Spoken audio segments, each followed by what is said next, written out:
నగరంలో వేడి తీవ్రంగా పెరిగే కొద్దీ చాలా మంది ఏసీ వినియోగం పెంచుతున్నారు. అయితే ఏసీ ఆన్ చేసిన తర్వాత గదిలో గాలి పొడిగా మారడం వల్ల కొన్ని ఆరోగ్య సమస్యలు ఎదురయ్యే అవకాశం ఉందని హెచ్చరిస్తున్నారు. ముఖ్యంగా చర్మం పొడిబారడం, పగుళ్లు రావడం, కళ్ళు ఎండిపోవడం, మంటలు రావడం వంటి సమస్యలు చాలా మందిలో కనిపిస్తున్నాయి. ఈ సమస్యలకు సరళమైన పరిష్కారం కూడా ఉందని వారు సూచిస్తున్నారు.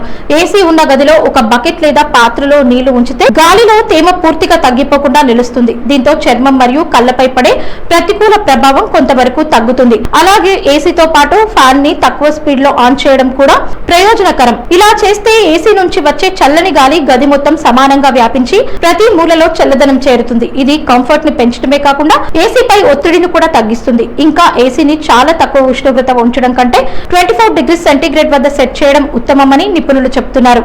ఈ టెంపరేచర్ లో గది తగినంత చల్లగా ఉండటమే కాకుండా విద్యుత్ వినియోగం కూడా తగ్గి కరెంటు బిల్ నియంత్రణలో ఉంటుంది.